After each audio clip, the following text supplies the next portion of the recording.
नमः संस्कृताय दोस्तों, यूट्यूब से मैं साधना आप सबका स्वागत करती हूँ। कैसे हैं दोस्तों? आशा करती हूँ कि स्वस्थ व्यस्त मस्त होंगे, अपना और अपने परिवार का ख्याल रख रहे होंगे। ठंड बड़ी है दोस्तों, ख्याल रखना ज़रूरी है अपना और सेहत का, क्योंकि सेहत अगर सही रहेगा तो हम हर काम आसानी से कर सकते हैं। आइए दोस्तों, हम लोग यूपीटीजीटी के लिए संस्कृत परीक्षा हेतु संस्कृत व्याकरण प्रविष्का बाबूराम सक्सेना का प्राक कथन हम लोग इस समय पढ़ रहे हैं। प्राक कथन का अध्ययन कर रहे हैं, जिसमें हम लोग प्राक कथन का आज पांचवा भाग है दोस्तों। इसके पहले हम लोगों ने 4 भागों में इसे पढ़ लिया है और आज हम लोगों का संज्ञा प्रकरण है दोस्तों। संज्ञा प्रकरण प्रश्नोत्तरी के रूप में हम लोग पढ़ रहे हैं दोस्तों। आज का जो है मोटिवेशन कोड है, संघर्ष आपकी क्षमता को बढ़ाता है। क्या है दोस्तों कि संघर्ष आपकी क्षमता को बढ़ाता है और आपको सफलता के और करीब लाता है। संघर्ष क्या करता है कि आपके क्षमता को बढ़ाता है और आपकी सफलता को और करीब लाता है। संघर्ष करिए दोस्तों और सफलता प्राप्त करिए, क्योंकि संघर्ष ही जीवन है। संघर्ष नहीं है तो कुछ नहीं, और हर एक मुकाम को पाने के लिए संघर्ष करना ज़रूरी है और संघर्ष करना भी चाहिए अपने मंजिल को पाने के लिए। इसी मोटिवेशन कोड के साथ दोस्तों आइए आज का हम लोग प्रश्नोत्तरी पर आधारित संज्ञा प्रकरण बाबूराम सक्सेना के आधार पर शुरू करते हैं, जिसमें हमारा पहला क्वेश्चन है दोस्तों, उपदेश किसे कहते हैं? तो धातु प्रत्यय आगम आदि को उपदेश कहते हैं। किसको? धातु प्रत्यय आगम आदि को उपदेश कहा जाता है दोस्तों। हम लोग इसका रिवीजन चौथे भाग में कर चुके हैं, इसे विस्तृत रूप से पढ़े हैं दोस्तों, और आज हम लोग इसका रिवीजन के रूप में प्रश्नोत्तरी के रूप में वन लाइनर के रूप में लेके आए हैं दोस्तों। तो दूसरा है, इत संज्ञा करने वाला सूत्र क्या है? तो इत संज्ञा करने वाला सूत्र हलंत्यम है। हलंत्यम से इत संज्ञा होती है दोस्तों। जो माहेश्वर सूत्र के वर्ण हैं, जो हमारे हल वर्ण हैं, उनमें जो हलंत वर्ण हैं सभी 14 माहेश्वर सूत्रों में, उस हलंत वर्णों की जो इत संज्ञा होती है तो हलंत्यम सूत्र से इनकी इत संज्ञा की जाती है। तो अभी पूछा जाता है कि हलंत्यम सूत्र क्या करता है? तो हलंत्यम सूत्र जो होता है वो इत संज्ञा करने वाला सूत्र होता है, हलंत्यम से इत संज्ञा होती है। हमारा अगला तीसरा क्वेश्चन है दोस्तों, अनुनासिक करने वाला सूत्र किसे कहते हैं? अनुनासिक करने वाला हम लोग अनुबंध पढ़ रहे हैं दोस्तों। अनुबंध में तो अनुनासिक अनुबंध किसे कहते हैं? सबसे पहले क्या है कि अनुनासिक अनुबंध किसे कहते हैं? तो किसे कहते हैं दोस्तों? उपदेशो अज अनुनासिक, यह सूत्र है। क्यों? अनुनासिक करने वाला सूत्र है क्या? उपदेशो अज अनुनासिक। उसके बाद चौथा है दोस्तों, किसी धातु के अंत में प्रयुक्त ई टू डू का अनुबंध किस सूत्र से होता है? ई टू डू का जो सूत्र अनुबंध करने वाला सूत्र होता है तो आदिर ई टू डवह जो सूत्र होता है उससे जो है ई टू डू जो होता है उसका अनुबंध किया जाता है। अनुबंध ई टू डू का अनुबंध करने वाला आदिर टू डवह जो सूत्र होता है उसी से होता है दोस्तों। हमारा अगला क्वेश्चन है जो 5वां क्वेश्चन है, वो है किसी प्रत्यय के आदि में आने वाले च वर्ग तथा ट वर्ग अनुबंध किस सूत्र से होता है? किसी प्रत्यय के आदि में आने वाले ट वर्ग तथा च वर्ग का अर्थ होता है च छ ज झ ञ, तथा ट वर्ग का अर्थ होता है ट ठ ड ढ ण। तो किसी प्रत्यय के आदि में यानी प्रत्यय के अंत में जो च वर्ग यानी च छ ज झ ञ और ट वर्ग ट ठ ड ढ का अनुबंध किस सूत्र से होता है? तो यह चुटु सूत्र से होता है। चुटु एक सूत्र है दोस्तों, तो चुटु सूत्र से होता है। उसके बाद अगला क्वेश्चन है, किसी प्रत्यय के आदि में आने वाले श का, यह जो मूर्धन सन है, श का अनुबंध करने वाला सूत्र, तो श प्रत्यय से सूत्र से श का अनुबंध होता है। जो मूर्धन सन है स है उसका अनुबंध श प्रत्यय सूत्र से होता है। अगला हमारा है ल श तथा क वर्ग। ल श तथा क वर्ग का अर्थ होता है क ख ग घ ङ। क्या? क ख ग घ ङ के इत संज्ञा करने वाला सूत्र कौन सा है? क ल श तथा क वर्ग के इत संज्ञा करने वाला जो सूत्र है उसका नाम है लसक्त। लसक्व तद्धिते सूत्र। क्या है? लसक्व तद्धिते सूत्र से ल श और क वर्ग यानी क ख ग घ ङ का इत संज्ञा होता है। अगला क्वेश्चन है, स्त्री प्रत्यय का विधान किस सूत्र से होता है? किस सूत्र से किया जाता है दोस्तों? तो सिद्ध गौरादिभ्यश्च, सिद्ध गौरादिभ्यश्च सूत्र जो होता है स्त्री प्रत्यय का विधान करता है। अगवा 9वां क्वेश्चन है, जो स्त्री प्रत्यय के अर्थ को कौन कौन सा प्रत्यय जुड़ता है? स्त्री प्रत्यय के अर्थ में कौन कौन सा प्रत्यय जुड़ता है दोस्तों? तो उसमें गीश, गीप, गीन तथा चाप आदि प्रत्यय जो जुड़ते हैं वो स्त्री प्रत्यय के अर्थ में जुड़ते हैं। अगला 10वां क्वेश्चन है, जो है हमारी संज्ञा करने वाला है। तो संज्ञा विधायक सूत्र, जो संज्ञा करने वाले जो सूत्र हैं वो है। तो आ, आई, औ को क्या कहा जाता है? तो आ, आई, औ को वृद्धि संज्ञा कहते हैं, क्योंकि ये संज्ञा करने वाला सूत्र है, संज्ञा है दोस्तों। तो आ, आई, औ का क्या होता है? तो आ, आई, औ की वृद्धि संज्ञा होती है। अगला है वृद्धि संज्ञा करने वाला सूत्र कौन सा है?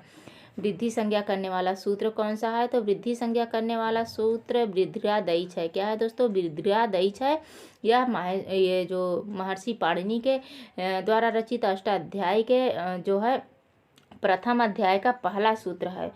क्या है दोस्तों? प्रथम अध्याय का पहला सूत्र, प्रथम अध्याय के प्रथम पाद का पहला सूत्र है कौन सा?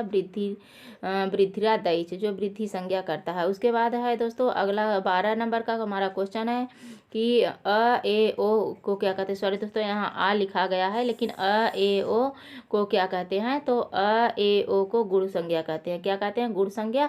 और जो गुण संज्ञा करने वाला हमारा सूत्र है, तो गुण संज्ञा करने वाला सूत्र है अदेंग गुण। क्या है दोस्तों? अदेंग गुण गुण संज्ञा करने वाला सूत्र है। अगला है कि य, र, ल, व के स्थान पर ई, उ, रीली हो जाना क्या कहलाता है? य, व, र, ल के स्थान पर ई, उ, रीली हो जाना संप्रसारण कहलाता है। इसे संप्रसारण कहते हैं दोस्तों।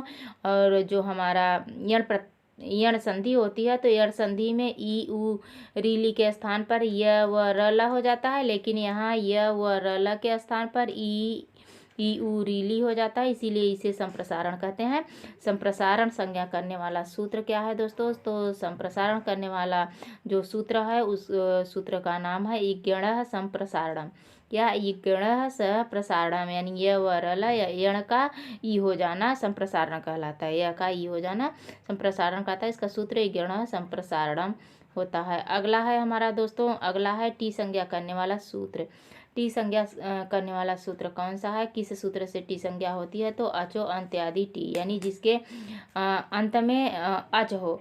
अच का अर्थ होता है अ, ई, उ, रीली, अ, ई, उ, रीली, ए, आई, औ, यानी जो 9 हमारे स्वर हैं, अच का अर्थ स्वर होता है। तो जो जिस वाक्य के अंत में अच हो यानी स्वर हो, उसकी टी संज्ञा होती है। स्वरों की क्या होती है? टी संज्ञा होती है।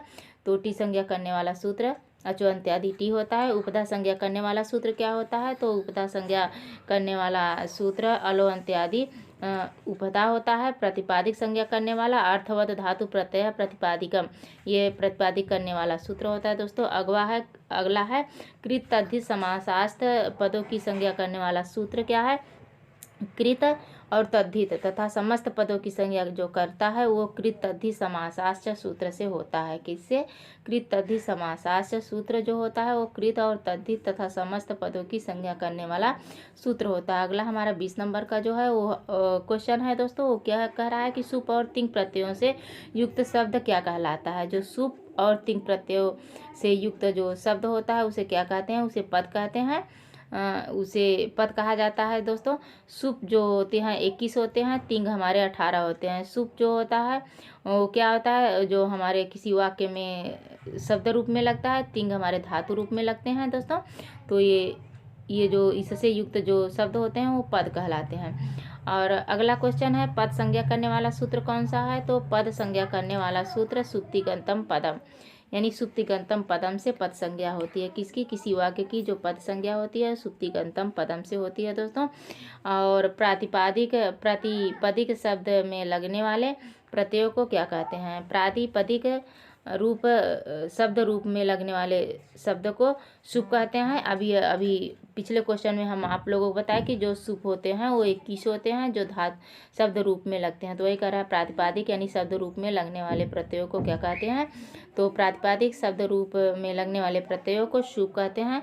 सुप 21 होते हैं जो सु, जस और आदि सूत्रों के प्रत्ययों के माध्यम से लगाए जाते हैं, जो हमारे 21 होते हैं, सभी सातवीं विभक्तियों में लगते हैं दोस्तों। उसके बाद अगला 23 नंबर है क्वेश्चन है धातु रूप में लगने वाले प्रत्ययों को क्या कहते हैं। तो धातु रूप में लगने वाले प्रत्ययों को तिंग प्रत्यय कहते हैं। पिछले क्वेश्चन में बताए भी हैं कि ये जो तिंग होता है वो 18 होता है, क्योंकि जो हमारे तीनों वचनों में 3-3 और उसके बाद उत्तम पुरुष और मध्यम पुरुष और अन्य पुरुष में जो लगते हैं, तो 3 3 3 त्रिक 9 और 9 त्रिक 18 हो जाता है। 9 त्रिक 3 3 3 6 और 6 जो 18 होते हैं, क्या होते हैं, तिंग प्रत्यय 18 होते हैं, क्योंकि 9 जो होते हैं वो आत्मनेपदी पदे में लगते हैं और 9 जो होते हैं परस्मय पदे में लगते हैं। उसके बाद है पुल्लिंग और स्त्रीलिंग प्रातिपदिक शब्दों के में लगने वाले सूट,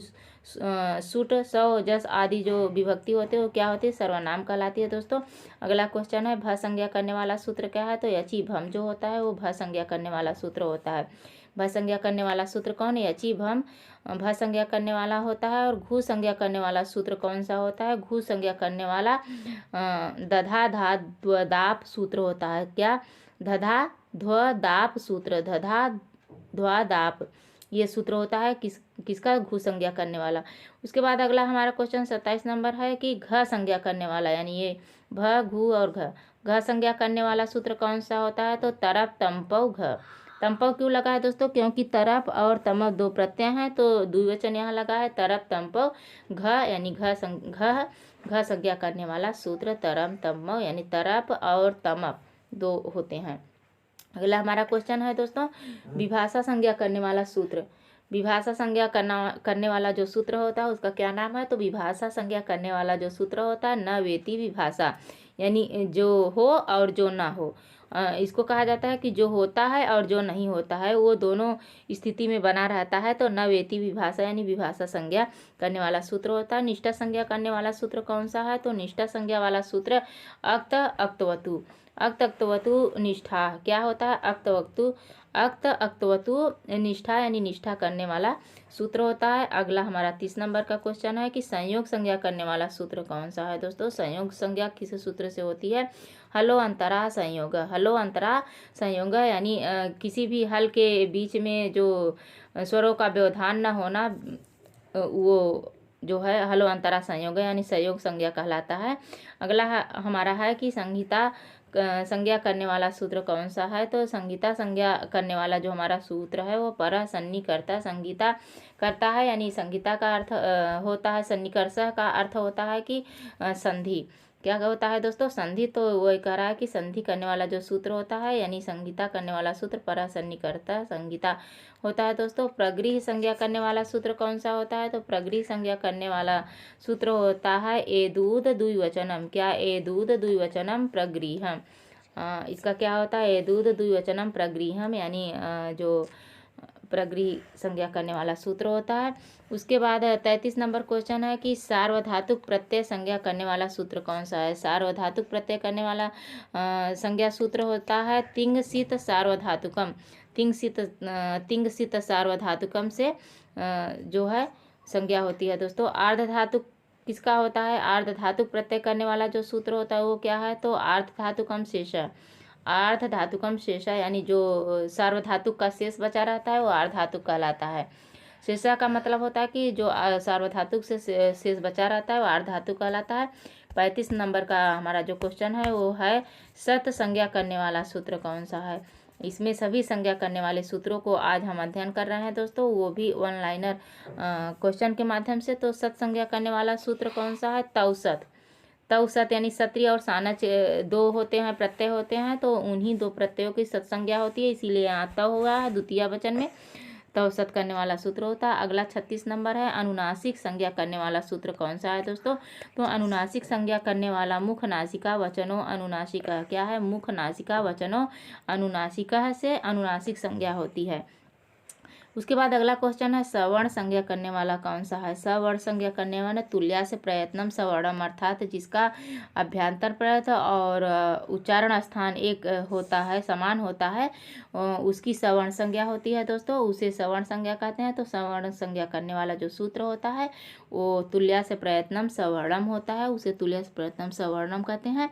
तो ये हमारा रहा दोस्तों जो अभी पिछले चौथे भाग में हम लोगों ने पढ़ा था, उसका वन लाइनर क्वेश्चन के माध्यम से संज्ञा करने वाले सूत्रों को हम लोगों ने देखा।